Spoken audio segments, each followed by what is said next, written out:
Have you ever wondered how tribal areas in India are administered? The sixth schedule of the Indian Constitution has the answer. This unique section of the Indian Constitution provides autonomous powers for the administration of tribal areas in 4 northeastern states: Assam, Meghalaya, Tripura, and Mizoram. But what does autonomous powers actually mean? Well, it's an arrangement that allows these areas to self-govern, with significant independence from the central and state governments. The sixth schedule outlines the structure, powers, and functions of the district and regional councils that govern these areas. It's a fascinating part of the Constitution, reflecting India's commitment to respecting and preserving the diverse cultures and traditions of its indigenous tribes. So, if you're intrigued by the idea of autonomous governance, or just curious about how India's tribal areas are managed, you're in the right place. Let's delve deeper into the intricacies of the sixth schedule. At the heart of the sixth schedule are the district and regional councils. These councils are the lifeblood of the autonomous districts and regions, which are tribal areas within the 4 states of Assam, Meghalaya, Tripura, and Mizoram. These tribal areas are given the status of autonomous districts to ensure their self-governance, preserving their unique cultural identities and providing them with a platform to manage their own affairs. In the midst of this, the governor plays a crucial role. With the power to organize and reorganize these autonomous districts, the governor is like a sculptor, shaping the districts as per the needs and diversities of the scheduled tribes inhabiting them. The governor can alter the boundaries, change the name, or even increase or decrease the size of any autonomous district.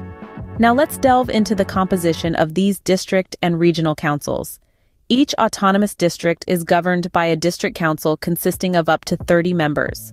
While the governor has the authority to nominate 4 persons, the majority of the council members are elected by adult suffrage, ensuring democratic representation. When there are different scheduled tribes in an autonomous district, the district can be divided into autonomous regions, each with its own regional council. The rules of these councils are also decided by the governor, but in consultation with the existing tribal councils or other representative tribal organizations within the autonomous districts or regions. So, in essence, these district and regional councils are the pillars of the autonomous districts and regions, providing a robust structure for self-governance. Their composition ensures democratic representation, while the role of the governor ensures a balance of power and respect for the diversity of the scheduled tribes. The power of these councils extends far and wide, as we will see next.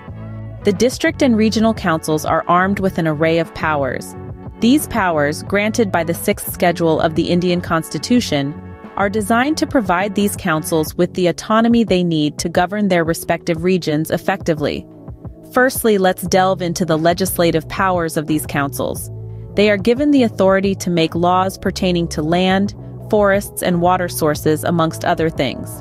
For instance, they can decree laws related to the occupation, allotment, and use of lands, excluding reserved forest lands. These councils are also empowered to legislate on the management of non-reserved forests and the use of canals or other water sources for agriculture. They can regulate various forms of cultivation, including the traditional practice of jhum or shifting cultivation.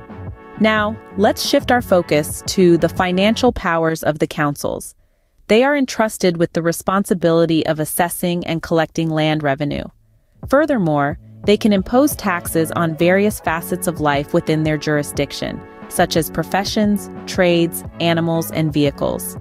The councils also possess the authority to grant licenses or leases for the extraction of minerals within their areas. The council's powers extend to local matters too. They can establish, construct, or manage primary schools, dispensaries, and markets. They have the authority to manage cattle ponds, fisheries, roads, road transport, and waterways within their districts. These powers ensure that the councils can cater to the unique needs of their communities and provide for their welfare. It's important to note that the legislative powers of these councils are subject to the governor's assent. The acts of parliament or the state legislature may not apply to these autonomous districts and regions, or they may apply with certain modifications and exceptions. But what happens when disputes arise in these autonomous regions? The sixth schedule has provisions for that too. The sixth schedule also provides a framework for administering justice in autonomous regions. District and regional councils play a pivotal role in this system. They are empowered to constitute village and district council courts responsible for hearing suits and cases. But there's a catch. All parties involved must belong to scheduled tribes within the district. However, these courts have their limitations. They are not entrusted with the power to decide cases involving offenses punishable by death or imprisonment for 5 or more years. This is where the high courts come into play. They have jurisdiction over the suits and cases that the governor specifies.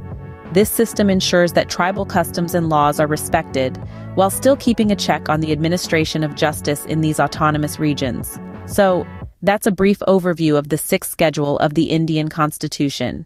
The sixth schedule, while complex, aims to provide autonomy and justice to tribal areas in India.